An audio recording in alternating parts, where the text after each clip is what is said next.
So in this video, we are talking to Austen Stockbridge, and he is one of the co-owners of MRS Techniques based in Pretoria. We are first touching base on the IPSC World Shoot that he participated in a week and a half ago, held in South Africa this year. And then we are touching base on a list of accessories from red dots to weapon mounted lights to holsters to belts to cleaning kits, to get a better idea of what is in nowadays with the firearm crowd. What do they like? Why? And you know, is it stuff that they purchase and use or not? I trust that you will find it interesting. As always, thank you for tuning in.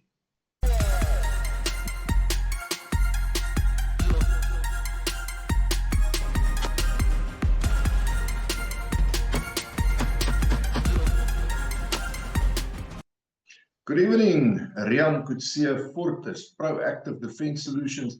I'm talking to Austen Stockbridge again, one of the owners of MRS Techniques here in Pretoria, and one of the senior national shooters in this country. Austen, good evening and welcome. Good evening, Rian. Yeah, thanks for having me back. Yes, that's right. Yes. Production Optics Senior. Say again? Production Optics Senior. There we go. You are a senior now. Yes. I am a senior, yes. Only just, but I am a senior, yes. There we go. Well, you guys just finished the IPSC World Shoot, which was held here in South Africa. I want to touch on that before we carry on. Firstly, how did it go with you? So, yes, IPSC World Shoot, we've just had it now in Stilfontein in Northwest Province. I think there's about 1,780 odd shooters, 79 different countries from all over the world participated. Wow. Yeah, it was good. This is my first time participating as a senior, so but it was very good. A lot of the guys I've actually been shooting with for a long time, so I know most of them. So it's nice to see them also seniors as well now. So we're just shooting together as a group. Yeah, it went well with me. Obviously, it could always have gone better, but I was very happy. I finished 11th overall in the senior category. Yeah, I was very happy with that result. Well, that's 11th in the world, though. Yes, that's correct. Yeah, when you put it like that, it does sound a little bit better. Yeah, it sounds pretty damn good to me, I'll tell you what. Yeah, no, I'm happy. And then also I'd like to congratulate my team members and myself. We finished first place overall in the senior category, so that really did boost morale. So coming back from a world shoot with a gold medal is always a plus. What a bargain. Maybe you'd forgotten the number already, but how many times have you received national colors for your shoot? I've received national colors 10 times for South Africa over the last 30 odd years, and this was my 8th IPSC Pistol World Shoot. So, so very happy to have participated. This is my 5th division I've shot in now. This is the production optics. The first time I shot production optics for South Africa, and yeah, very happy to have done that. It was a good achievement. That's an amazing track record. Just what gun were you running for this competition? So I'm currently using the KMR Precision from Czech Republic. Maybe at a later video we can maybe do a little bit of a review or something like that on the gun. But very happy with the gun. I've been shooting it now for just short of a year. I put about 20,000 rounds to the gun. The gun's worked flawlessly right throughout, and yeah, I've been hammering it. I really have. Even when I say this thing's filthy dirty, and I look at it and go, no, it still goes a bit more. Another 100 rounds, another 100 rounds. But then I get so bad, I look at it and go, no, I've got to clean this. I can't shoot it like this. So I keep it clean, keep it working. But no, it worked flawlessly throughout the whole match, throughout my training, throughout the whole thing. Very happy with it. Yeah, it's a very lovely gun. That's a 9mm caliber. Correct, yeah, 9mm production optics. So I've done very little to it. All I've done is put an optic on it, and I've changed the grips. I just put bigger grips on it, but otherwise it's out of the box as it comes. That's actually the next point of discussion that I want to go through with you, talking about aftermarket add-ons, upgrades, and so We'll definitely do a video about that gun because I'm very interested in Yeah. learning more about it. But let's talk about stuff that people purchase on a regular basis off the market to add to their guns. Holsters, red dot optics, other optics, that sort of stuff, grips, weapon lights. I know you get these combo laser. You get all sorts of shiny stuff now. Yes. And aftermarket sights. You say you've only added grips. I've added grips and I've put an optic sight on it. Obviously, for production optics, you need an optic sight. So I've put a shield sight on mine. Yeah. A shield? Yeah. Okay. Yeah. Let's talk about that sight. Tell us more about that sight. So the shield I'm currently running now is called the RMS-X, which is the Shield's biggest sight that they have, with an 8-minute dot. Obviously, there's different people using different size dots. I do prefer the bigger dot, just something I've got used to. I used to shoot a 4-minute dot, and now I'm shooting an 8, and I'm quite thoroughly enjoying it. So the RMS-X, being quite a wide screen, gives you a bit more field of view. Nice thing about the Shield is there's no switches, no dimming, no brightening. The sight is always on. You take it out of the bag and it's on, and it's self-adjusting to all lighting conditions. Now, if anybody knows that we're at the World Shoot, we had from bright sunlight to overcast, cloudy days. We had from, I think in the morning when the guys were starting, it was about 2 degrees up to about 36 degrees in the day. So all sorts of conditions. Stilfontein, it didn't disappoint with all weather conditions, that's for sure. Yeah. So having a sight that was working fine, very, very happy with it. Battery life on these things. I changed my battery long before I need to. So we shoot 2 nationals a year. I always change my sight before the national. But before this World Shoot, I changed batteries again. So there's no need to worry about batteries. Battery life, I would say you're good for at least 12 months on a battery. That's for sure.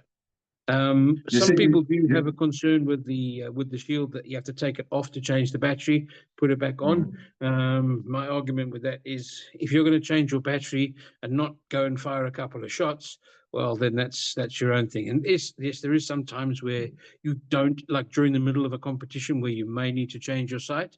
But that to me is like running out of petrol on a highway. You would have checked your petrol tank before you get on the highway, so change the battery beforehand. But I have never had a problem with that, not with losing zero. And the grips that you're using? So the grips I'm using are, I bought them through KMR, but they're, I believe they're ergo grips. There's like a golf ball pattern, and they've got a bit of a palm swell on them, and they're made of aluminium, anodized aluminium. And just thoroughly enjoy them. I didn't think I was going to like the aluminium, but I got used to them. 20,000 rounds of doing something, I think you get used to it. Is it something that people buy on a regular way, in a regular fashion, aftermarket grips? Yes. We get a lot of people buying grips. So obviously people's hand sizes are different. But you also got to think what's comfortable in your hand and what's comfortable when you shoot. So when you put a nice set of grips on him, the thing might feel really, really nice when you're holding it in the shop and just pointing it around and taking it home and pointing it around. But when you shoot it, you might find that, this is actually too big for me. I don't reach the trigger as well as I could, or my hands wrap around I don't get in good enough grip on the gun. So I've always gone with a smaller grip on the gun. But for some reason, I just decided, let me try the bigger grips on this one, and it actually has suited me quite well. But if your grips are on your gun, they've got to fit properly, and they've got to be tight. The worst thing you can do is have a loose grip in any way. You get these little sleeves that you slip over. Sometimes they fit nicely, and after a while, they get a bit of sweat or oil or whatever the case is, and they do start rotating underneath there, and that can actually be a hazard in a stressful situation during a match or whatever else you're doing. You can, you can grip the gun funny when you grab it out of the holster, rotate the grip, and it can give you all kinds of problems. So whatever grip you get, make sure that it fits well and is firm and fast on the gun. How do you prevent, though, that if you purchase it and everything feels fine, you get home, you do dry firing, it feels good, and then 2 weeks later, maybe you get to the range and you realize, oh, this isn't working. How do you prevent that? Is there a way of preventing it? Or do It's you all just about basically maintenance. take a chance? So if you've got a gun that can take screw-on grip panels, something like a CZ or a KMR or a Colt or something like that, where you have the screws hold it on, that's easy. You just tighten the screws up and that kind of thing. If you're using one of the stick-on grips like grip tape or some of those rubber grips or something like that, what you want to do is make sure the surface is clean and properly prepared before you put the grips on. Also, when you shoot as well, obviously the gun gets warm, and on a hot day it gets warm as well, so they can move. So I tend to stick away from those ones that use like a glue or an adhesive to stick on the guns. Even those slip-on ones are not all that good either. Some of the guns have interchangeable back straps. I know with the CZs and the Glocks and some of the others, they come with an interchangeable back strap, small, medium, large, or whatever the case is. So that is part of what the manufacturers prescribed and said, right, this works on our guns. Yeah, some people do put a little bit of grip tape and stuff like that on there. All I find with grip tape is ends up ripping your clothes to pieces rather than giving you anything else. What would you say are the top sort of grips that people are looking at? Sure. Yeah, and that's I a always difficult ask one. these questions. Yeah, you do. You put me in a spot there, and obviously I don't want to, put one brand over the other, but there's a few different grips that I like for different guns. So if I'm shooting, when I was shooting with my CZ, I preferred the lock grips. They were very good. That was a G10 grip, very, very had a good grip. Like I said, I'm currently using the Ergo grips, aluminium grip, which I quite like those as well now. On my Smith & Wesson, my M&P, I've just got the standard grips on the gun. It's just how it is. And I've just now found a new product from Cerakote called Super Grip. So it's kind of like, it's almost like a rubberizing which you spray on your frame. And I have done one frame so far with it, and yeah, so good, so far so good. And I'm about to, probably this week or next, I'm going to do my Smith & Wesson and see how that comes out. But it's like I said, it's almost like a rubberizing. So yeah, that's one of the ones that I like to try out. Okay, let's move on to aftermarket sights, not optics, just your standard iron sights. Yes. What are people adding aftermarket sights? Is it something that's that people are seriously into? Also, what would be the reason? So aftermarket sights, generally speaking, the sights that come out of the factory are average. Anybody that shot a Glock, anything past 25 meters with a standard front sight on it, with that big white spot, it pretty much covers the whole target. And the same with their rear sight. It's an average sight. It's adequate. It does the job. It gets it out there. But anybody that wants to be a little bit more serious will start looking at an aftermarket set of sights. There's obviously a good few brands out there. We like the tritium sights, the one that's got a little glow in the dark front and rear. That is quite nice. And if it's a gun you're going to be carrying, that would be a sight I will recommend putting on. So again, without pushing a certain brand, is we like the Trigicons. The Trigicons are good. They've got a good lifespan. I think it's about 15 years they've got, which is something people don't actually take into account when you're spending a lot of money on a set of sights. Going, hang on, this is going to last 15 years. But if you think about it, 15 years is not very long. If you've got it on a self-defense license, that's on the third time you get your license renewed, you've got to renew your sights. If you've got it on a sport or a dedicated license, that's you get 10 years plus off, and then you've got to change your sights again. They don't completely die after 15 years. They do sort of fade out, and they do still work, but obviously the newer one's better. But yeah, that's one thing to keep in mind with tritium sights, is they are going to fade. There is fiber optic sights, which obviously they are a little better in the day, but fiber optic I do find wear and tear is not as strong, and you can break a fiber optic, especially if you're shooting under a barricade or through a car window or something like that. With the recoil, the front sight bangs into the top of whatever it is, and you can damage the front sight. I actually spoke to Ross Forsyth of Yes. Eastern Technologies last week. Yeah. and we were discussing the 3G sights because they supply it, but That's not to correct. the Yeah. public. They don't supply to the public. Yeah. Just want to reiterate that. He Yes. was Yeah. quite, No, he was quite adamant about that. So they supply to dealers. But yes. the fact that you just mentioned the site obviously Yes. says quite a bit about the quality of the stuff. I'm going to run down my list here. I've got a little list here. Let's talk holsters. What kind of holsters and inner waistband, outer waistband, carry positions, etc., are the in thing on the market, and why? So holsters, yeah, that is a minefield. How many shoes do you have? How many hats do you have? How many how many purses do you have? Anything like that. So In any Afrikaans, serious in yeah, Afrikaans we have a saying, it's so wyd soos die Heer se genade. yeah. Well, that's yes. So any serious shooter, if you've only got one holster, you're not a serious shooter. If you've only got 5 holsters, you're getting into the realm of becoming a serious shooter. If you've got a box full of holsters that you don't use, then well done, you've made it. You play. Absolutely. So okay, so let's just say you've got one gun you use for everything. So let's say you're using it for sport, you're using it for defense, you're using it for whatever you want to do. Then you're going to have probably a good 2 or 3 holsters for that. Obviously, in South Africa, with the laws, you can't carry open, so a concealed holster, so an inside the waistband holster is preferable. Depending where you want to carry it and what your things are, how much you want to conceal it, what you wear every day, and everything like that. I wear a holster on the hip, and I just prefer it there. Some guys like to have the appendix holster with a spare magazine in front of it. That's also very nice to have. It can be a little bit uncomfortable when you're driving, and also having a holster pointed at what all day. I'm not I'm not always for that, but yeah, It can be a little bit disconcerting. it can be, yeah. So Yes. just Although any holster that you have, I prefer to have a hard shell holster, like a Kydex holster, or a good solid plastic holster.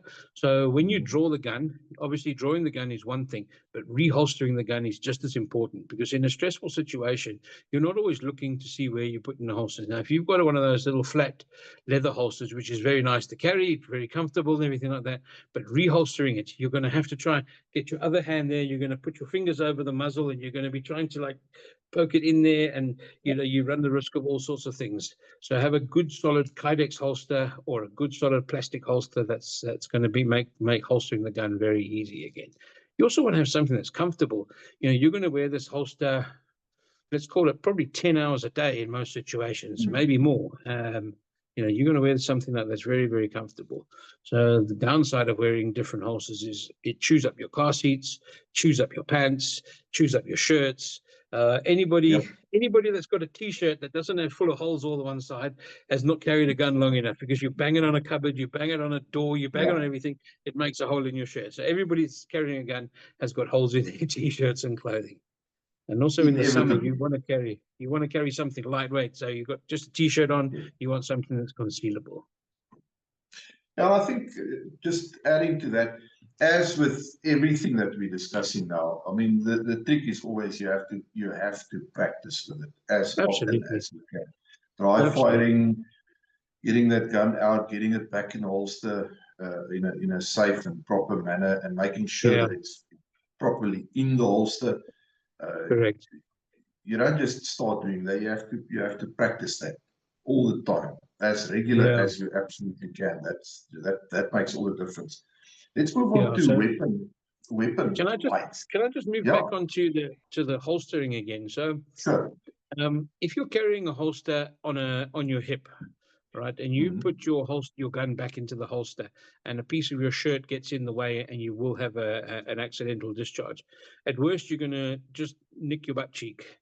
So you're going to be careful about putting it back. This is one of the problems I've got having an appendix holster. A lot of people are going to disagree with me, but when you have an appendix holster, yes, it's very easy to conceal. It's nice and easy to draw from, and everything like that. But when you go back to holster that gun, just go holster it very, very carefully. You're pointing your gun at vital parts of your body, and I'm not just talking about the one everybody's thinking about. You're pointing your gun right at your main artery going down your leg. And anybody that's done any of those stop the bleed courses or anything like that knows that if you get injured there, you don't have very long. So just be very, very careful when carrying appendix, or very, very careful when reholstering after an appendix draw. That would be my advice on that. Safety first and always. Safety first, yes. And I know you guys teach a lot of that as well, like that. But you've seen under stressful situations, your training goes out the window, and you just start doing all sorts of stuff, and it does take a long time. You even see guys that have been doing training for 4, 5, 6 years, put them in a stressful situation, and they forget the basics. So the main thing is that you are, as you train, you lessen the chances of something. Correct. Like that. That's basically what you want. As you increase your skill levels, you lessen the odds of something untoward happening. Can we move on to weapon lights now? Yes, absolutely. Yeah. I wanna shine some light on the subject. I'm sorry, I have to. How many people put weapon mounted lights on? Quite a lot. No, we do get quite a lot of weapons mounted lights. So we do sell quite a lot, and there is hundreds of brands out there. There is literally you can buy a light for like $500 up to about 20,000 rand. You really can. There's such a variety of them there. So you can have a light which you can carry all day, every day. Obviously, then you'll need a different holster, much bigger holster, and all that sort of stuff. Or you get a light which you put on when you go to bed at night. You just screw it on, clip it on, or whatever the case is, and just to have it on at night. So there's many different ways to have these things. You can get some which are massively bright, and you can get some which are average. So you've got to remember a couple of things. If you wake up in the middle of the night and someone turns the lights on in your bedroom, you get dazzled and confused and all sorts of stuff. So if you've got this great super duper 1,500 lumen light, which is fantastic, I can shine across 3 rugby fields with it and I can see everything there. But turn that on in the middle of the night when you're 1.5 meters away from your cupboard door, which is white. You're going to white out, and you're going to have yourself an issue. So something that gives you enough light to identify. So in obviously depending what you do, but in a self-defense situation, in let's say in a home defense situation, you're going to need something that's going to light about 5 to 10 meters in your house and give you enough light to see what you're doing. So obviously, without going into too many tactics and details, you know your house better than an attacker that's in your house. So as long as you can see, and you're not going to trip over the cat or a stool that's pushed in the way or something that's on the floor, just gives you a little bit, and then gives you the light to identify your threat and to do what you need to be doing after that. If you're a security company and you're out on patrols, out in the field, and you're out like that, then yes, go for the 1,500. If you live on a farm or something like that, definitely go with the much brighter ones. But then it's the same with holsters. I've got a light for this, I've got a light for this, I've got a light for this. Definitely a couple of different things to have. Well, I think it happens. I mean, we know it happens. People buy it for the coolness factor, which is, I mean, I suppose it's fine. But if you never practice with the damn thing, if you start using that light for the first time in a bad situation, you might very well have a problem, because you make yourself a target the moment you light that thing up. Oh, of course you do, you need to, again, I mean, it always comes back to that. It gets a little bit boring and repetitive, but you can't get past it. You need to. So just to give you a little story, we did a defensive night shoot many years ago down in Cape Town. And what the guys are doing is, you've got to draw the gun, and then you've got to push a button. And I found a few guys, what they were doing is pushing the button, they were pushing the mag release button, and they were dropping the magazine out. So they're under a stressful situation. Instead of pushing the light on, they go, hang on, there's a button to push, and pushing your mag release. So and then you're in the dark, you're trying to look around for a magazine. It's practice it. Practice. That can really spoil your evening in the worst kind of way. Yeah. lasers. I've got a friend who I haven't spoken to him in a while, so I'm not sure, but I know he had a green laser on his firearm, and Yeah. he couldn't speak highly enough of this thing because it was certainly very bright. Yeah. Is it something that's that people tend to purchase more often or less often than just the light, or are they going for the combos, light and laser? I think what you got now with the laser is lasers are cool. Lasers are very cool, but they're very impractical. They are so impractical. So give you an example now. Now you've got a super duper torch with a laser on it, with your tritium night sights. So now you've got your green dots here, your one green dot there, and now you've got a red dot or a green dot pointing over there, and a torch. And now you're trying to identify a threat. You don't have time to go green dot, laser, red dot, light, everything like that. You need to light something up and put it on. So lasers, I use lasers for training purposes and for pointing out different things in training. But for a self-defense situation, I won't recommend a laser. But saying that, I do have a laser on my shotgun, which is cool. But if you've got all of that as you just described, I reckon for an attacker it might look like a plane trying to come in for a landing. Yeah. From his vantage point. Yeah. Red light, green light, white light. So let's just go back to having a weapons mounted light, and specifically calling it a weapons mounted light. If you've got a weapons mounted light, as you know in the law, you're not allowed to point your firearm at anybody. If you point your firearm at anybody, you can be liable for, whatever the consequences are. Now you have a torch which is mounted to your firearm, and you want to light something up, you're effectively pointing a weapon at somebody. So that is something to be aware of. So just keep that in mind. Have a second flashlight handy. Have a second flashlight which you can light up. So that's where you have your super duper 1,000, 10,000 lumen, floodlight, and your weapons light. You just keep pointing at the floor or whatever the case is. Yeah. So that's obviously something to take into account. And it's something that can get you in trouble right quick, because if there's the least amount of pressure, you can potentially forget all about that.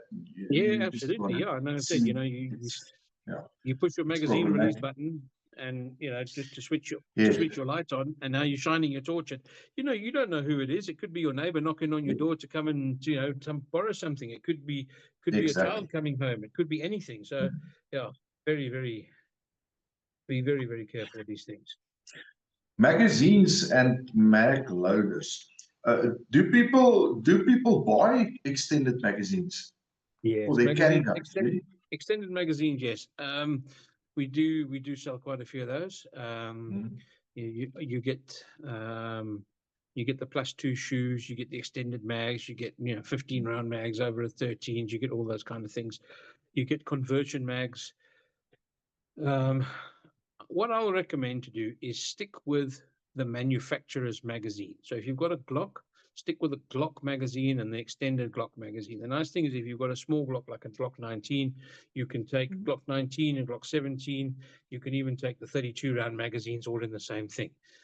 But going to a different manufacturer of magazine, I won't recommend that. Stick with the manufacturer's manufactured magazines. With AR-15s is different. There is different magazines, but I don't think each company makes their own. I know Smith & Wesson uses Magpul magazines, and a lot of the companies uses Magpul stuff, and Magpul is very good. But your pistol, your self-defense gun, I would stick with the manufacturer. If you've got a Smith & Wesson, use your Smith & Wesson magazines. If you've got your Glock, use your Glock magazines. And the golden rule is always have more than one magazine. Absolutely, always have more than one. And if you're living in the same house, it's a husband and wife living in the same house, I would highly recommend having a similar pistol that will take the interchangeable magazines, which is always quite handy in a situation. So okay, let's move on to the inside working parts. Recoil springs, aftermarket triggers. Big I get a lot of people coming to put all kinds of weird and wonderful things in their guns, and I was a culprit of it myself. Remember this, right? Each manufacturer has put in millions and millions of dollars, euros, or pounds to make their gun work flawlessly with the parts that are in their gun. And if their trigger is a 5-pound trigger pull, it's made a 5-pound trigger pull for a reason, because it's accurate and reliable and it's safe. Now you come along and go, when I can put this little spring in that makes this thing go click a lot quicker than this, and this thing does this, and this thing does this. I bought a gun a few years ago and I shot it in competition. I spent nearly 10,000 Rand on parts and stuff like that. The first competition I went to, it let me down. Something went wrong inside there and it let me down. It cost me the championships for the year. So when I got back, took all that stuff out, very nice shiny stuff, and I put the standard parts back in the gun and I got my gun working. So in a competition, it's going to cost you the match, it's going to cost you the championships like that. If you're out in the field and you've got a super duper little trigger that's really, really good and it fails when you need it the most, you don't get a second chance. So I would highly recommend sticking to, like I said, with the magazines, stick with the manufacturer's prescribed or manufacturer's approved aftermarket triggers and stuff like that in the gun. We get lots of people bring their guns in there. Oh, my trigger's not working, or it light strikes or something like that. What trigger have you got? Oh no, I put this trigger in, I changed the spring, I put this in and stuff like that. I said, okay, let's put the standard parts back in it and let's go see if it works. And it works. But I like it when it's lighter. I said, okay, if you like it when it's lighter, but in a situation where you need it the most, you're not going to get a second chance. Make sure you've got the right parts in the right gun. And I know a lot of people disagree with me there, but yeah, in a self-defense situation, you don't get a second chance. No, you don't. No. Does a recoil spring make that much of a difference in terms of actual recoil? Is it worthwhile? Yes, it can. So I'm going to speak two sides of things. With competition shooting, we custom make our loads and our ammunition to work with the gun, and then we fine tune the springs to work with the gun. I prefer going with a heavier spring, just makes the gun work a little bit. It slows the slide down coming back and brings it faster forward again. So I prefer that way. On a self-defense gun, I would keep it standard. I honestly would. I wouldn't go with a lighter trigger, lighter springs in a self-defense gun. Like I said earlier, that those companies spent a lot of money getting their guns to work with that trigger and that spring and that kit and that hammer and that sear and all that sort of stuff. And now you come along, but I know better than you. So keep it standard. Inevitably. Yeah, keep it standard and make sure you get enough practice Absolutely. and training and everything. That, I mean, at the end of the day, that makes a difference. I suppose it's for that reason that I mean, I haven't checked with insurance companies to see if it's true, but I've spoken to a couple of guys who've been in the game of modifying cars to make them faster. This is a very long time ago, I knew a guy who had a Ford Sierra, and this thing was just crazy. It was insane. And another guy with, I can't remember what Pocky this was. The Chef, I can't remember. But I mean, that was the first time in my life that I had a spin in a vehicle where it actually scared the living daylights out of me. It was insane. And I can remember that they told me that they battled to get those things insured. And I suppose the reasoning is the same, because you are shortening the lifespan of everything. Absolutely, and the same goes for the triggers. Yeah, I'm not quite sure on the insurance purposes, but you know, you change anything in your gun and anything goes wrong, you will void your factory warranty and stuff like that on the gun. So, you know, but I mean, it is very, very easy to void a factory warranty on a pistol. I mean, you shoot one round of reloaded ammunition and you voided your factory warranty by most of the manufacturers. So, yeah. So, but I'll just say keep the gun standard. It works. It works out of the box like that. Keep it running like it is, and get used to it. Yeah. The last two items I want to run through is belts and cleaning kits. What type of belts do you guys sell in the shop? that you find people like and you get good feedback on? Well, again, this is also an open question again. Belts is obviously a very personal choice as well. And if you don't have at least 7 belts, then you're not doing it right. So, I prefer. I'm using the belt now from Rescomp. It's their duty, not a duty belt. It's called their EDC belt. It's literally just a Velcro belt. It really is nice. It's a good sturdy belt. It holds it can hold your equipment, holds your holster nicely, holds your spare magazines properly, whatever else you're carrying on a belt. It fits in most pants and stuff like that. So that's also quite a thing. And then you get different ones that have got different buckles. You get these ratchet buckles. You get what are these belts? These like rigger belts, so that if you're hanging out of a helicopter and stuff like that, whatever's comfortable for you. I prefer something that doesn't have a buckle. It doesn't stick you in the way or anything like that. And buckles rip your clothes, scratch your clothes, all kinds of stuff like that.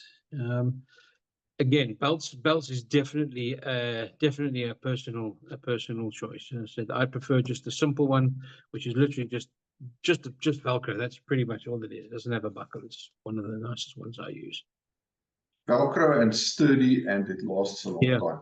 I suppose with all these holsters and so on, it's a case if you're going to carry a gun on a very regular basis, then I suppose the sort of habit that most firearm owners fall into is to experiment with different belts, holsters, etc. And until they know what works best for them and what gets them the best results and what lasts at the end of the day. I've spent a lot of money on belts, and I bought a belt which everybody really, really raves about. And I'm not going to mention the name of the belt, but I find it to be one of the most uncomfortable belts I've ever had. It just didn't work for me. It was just very uncomfortable. But some people rave about it and say it's the best thing in the world. And it's what you prefer. Something something for you, something for not. And I mean, I know you're going to say the same thing about cleaning kits, whatever you prefer. But what would you look for in a really good cleaning kit that you've got everything you need? What are the basics that you would see in a cleaning kit? So in a good cleaning kit, you want a good solid rod to clean the barrel out of. You need a good solid one. So I've got in my sport bag, I've got a good solid rod which I can use with a good solid jag, and I push a brush and then a jag through with a cloth, and I keep that in my bag. And I also use those pull throughs. Those pull throughs are also very, very useful. So at a competition like we just had now, we were only shooting 120 rounds a day, but after each day I would take that pull through and pull it through the gun just to make sure there's no debris and stuff inside the gun. So a couple of things you want to have in your cleaning kit is obviously a good solid cloth, a good solid rod with some cloth, a nice brass brush, and a good jag. One of those pull throughs is also very, very useful. A little toothbrush, a little screwdriver, and a little pick just to clean some of the stuff out of your extractor and roundabouts and stuff like that. A little punch just to take your firing pins out and your extractors out and stuff like that. But you don't need to go with all that sort of stuff. Once you've decided this is what you're doing, this is my gun. Glock's got that little tool which is brilliant for just about every gun. Keep one of those in your cleaning kit. It just pushes punches out. Good for stripping a magazine. A Leatherman, that's always a very handy thing. You don't have to get a super duper one either. You just need something useful just to have. And I mean, most guys have got a Leatherman or something like that, a multi-tool, which works very, very well. And then oil, my goodness, oil. Everybody's got this oil that I've got is the best. This pink oil that I use, this oil is a good oil. As long as it's not cooking oil, any oil is really good enough for you. You get stuff from Ram. Ram oil is fine. WD-40 is a water repellent, but that also does work on your gun. I wouldn't use it solely because it is more of a water repellent. But there's so many different oils. There's Wins does a oil which works very, very well in the AR-15s, the Win Teflon oils, and there's so many different oils. But just get something nice. As long as it's not cooking oil or olive oil or anything like that, you're pretty good. if you can't drink it, it's good for your gun. Yeah. Are you a heavy oiler or a light oiler? I like to keep a light oil on my gun. So going back to oils again, obviously when we shoot different times of the years, different times of the day, at this World Shoot, like I told you earlier, we shot from 2 degrees up to about 36 degrees. You find that the heavy oils like your motor oils and the motor grade oils, they don't like to be cold. It's the same with your car. Your car needs to warm up and everything like that. So your oil needs to be a little bit thin. So I prefer a thin oil rather than a grease or an engine oil kind of thing. I have experimented with all sorts of stuff, but at the moment I'm using quite a thin oil, which works quite well. I'm not a dip it in and go shooting kind of guy. Just a light bit of oil just on the hood, on the legs, on the rails, and a little bit at the front. That's fine. Then I'll rack the gun about 5 or 6 times and then just wipe off the excess. Because what happens is after your first shot, especially when you're shooting an optic, your first shot, you get this massive spray on your lens, and can have a bit of a negative effect. That's actually a very good tip that I don't think a lot of people think about that one. No, they don't. No, they don't. But saying that, if you're a bit experienced and stuff like that, you know what to look for. You know you're looking at the dot. You look through the dot, even though you might have 6 or 7 little splatters on the screen. You know which is the dot and which is the thing you got to aim with. It's a thing. Yeah. So anybody that's been with me when I've done a bit of the dot training, you don't look at the dot. You look through the dot, and that's one thing hopefully before the end of the year, I'll come and do a bit of a dot course and stuff like that, and see how it goes, and give people a bit more of an insight into dots and stuff, because dots are very, very popular these days. We fit so many of them, and like I said before on my previous episode, is when you're wearing these things, it doesn't matter what iron sights you got, you can't see them at all. Yeah. No, they certainly. I mean. It certainly seems to be the in thing more and more and more nowadays. You see them more and more everywhere. Oh, absolutely, yeah. Yeah, I get it. I get it. I mean, and as you say, once you are into the brille and pillar phase like we are, then your eyes need a little bit of help with those sights, just the way it is. Definitely. Austen, I think that's all from my side. I don't know if you've got anything to add. Yes, so I've got one thing to say to people. So people always come into the shop and says, what accessories should I buy for my gun, thinking I'm gonna tell them the magic trick that tell you how to shoot. The best accessory you can buy for your gun is ammo, and learn how it works. That would be my thing. That would be my thing. That is another good tip right there. Because it doesn't matter what you have and how fancy it is, if your shooting skills are lacking, guess what? Yes. Think of it like a car. You might have the best car in the world, but you don't have petrol for it. It's just a wonderful place to sit. That's all it is. Yeah. Yes. Then exactly. You're just going to sit there and enjoy the view down the driveway.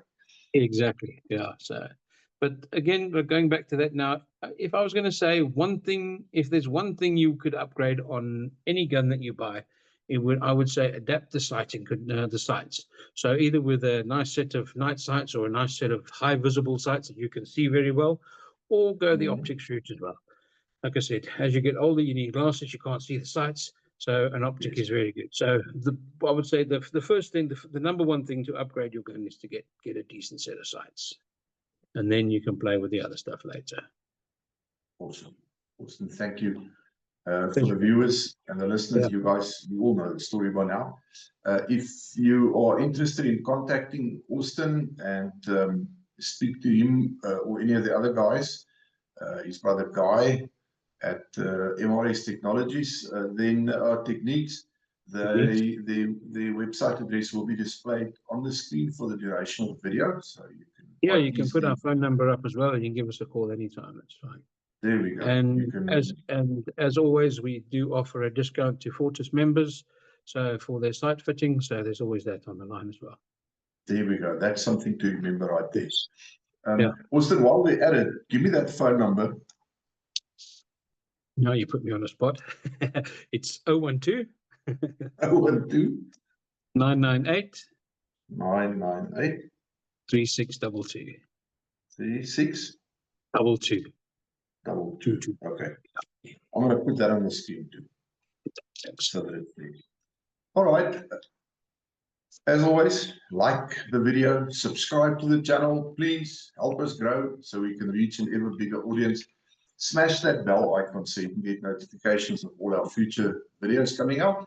And if you are interested in any of the loan operator training courses, there's always a link in the description below. Check it out. And we look forward to seeing you on a range one of these days. You can come try out your new red dot sight that you had fitted at MRS Techniques that you got a discount for. Okay, so Austen, that's it from me. Thank you so much once again for your time, and have a good evening. Thanks. Thanks very much. Yeah, until next time. Thanks a lot. Good night. All right. Cheers. Bye. Cheers.